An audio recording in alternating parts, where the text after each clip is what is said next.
how would you introduce this piece to students?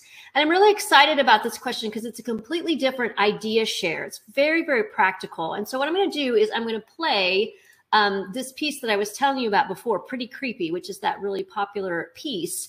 And then I'm going to invite Diane to come on in a minute, and she's going to tell us how she would introduce this piece, because as you know, she's really good at pulling it apart and helping students master it well before they leave the lesson. So I'm going to have her come, but please go ahead and write your own thoughts about how you would introduce it, because there are no wrong answers here.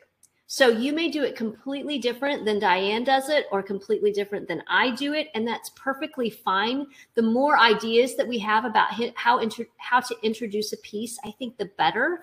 So please don't not share because you're afraid your answer won't be good. Anything is helpful here, so please feel free to share. Okay, let me find the piece again. And I'm going to play the A and the B section.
Goes on obviously and kind of finishes the B section. It's an ABA piece. So Diane, if you want to come back and tell us, how would you introduce this piece?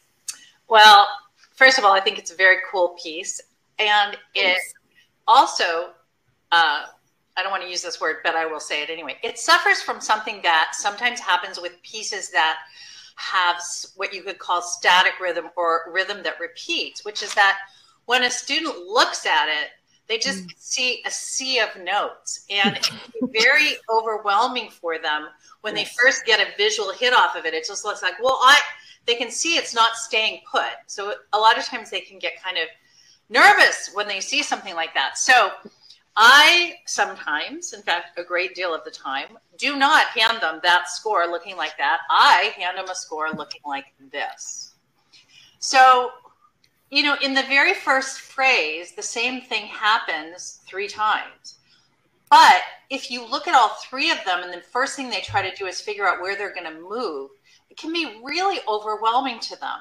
So what I like to do is cover up things that repeat and help students begin to scan through music for when the changes happen. So if you look at what you can see here, you see the first line, and then you don't really know what happens, but if you know what's happening underneath it, you know it's the same material moving around on the keys. And then you begin to understand maybe that same kind of thing will happen in different locations.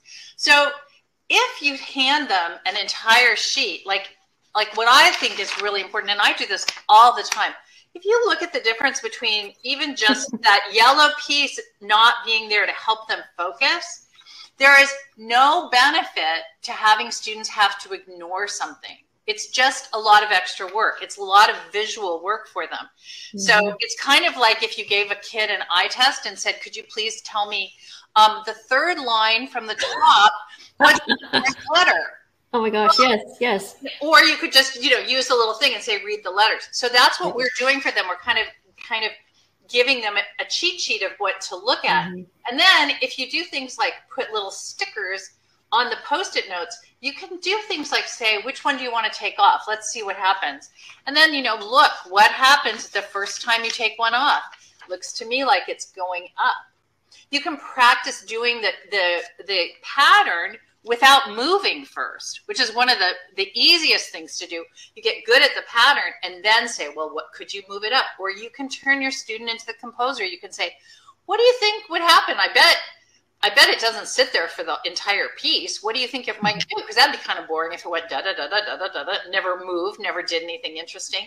But anything you can do to both simplify the process and make it more interesting for them to look at and to interact with. I remember the very first time I stuck a couple stickers on some Post-it notes, and it was hilarious because not long after that, I did a lecture, and I couldn't believe it. I had like 200 handouts, and each one of them had Post-it notes with stickers on them, and the teachers were fighting over I remember that. wanting a particular set of stickers. And I thought, and this is the teachers. Imagine how much more interested the kids would be. So anything you can do to simplify and help them engage in a process is always going to be a win. So that's what I would do with this piece. And I know that students would learn it really fast and have a great time doing it. Yeah, I remember that lecture that you gave. I don't remember exactly. Was it Baltimore maybe? No, it was earlier than Baltimore. I don't know, but I do remember that. And the teachers were just enthralled with these stickers. And I thought, you can buy stickers anywhere. No, but it didn't matter because but it was so fun. Yeah. It shows you how interested people can become in the simplest things, even the teachers.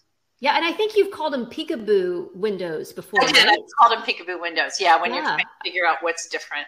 It's so fascinating. I mean, you play peekaboo windows in books with 3-year-olds, but it's fascinating how the minute you cover up something, even for a kid, they want to know what's underneath there, you know, and their curiosity is there where it's not necessarily there before. They're just kind of overwhelmed by this sea of notes, like you said. I was really impressed. The people that talked or that put something in the chat before you even mentioned any of how you would start teaching it. Several people said, I play the piece first, which I think is super important. But then several people said, it's overwhelming. This particular piece seems overwhelming to a student when they look at it. I know they can play it, but it just seems that way. And that's exactly what you've tackled. I mean, it's the problem with notation, right? Students can play so many things. I mean, you and I talk all the time about pieces. We'll hand each other pieces and say, hey, how can we make this more playable in terms of visually?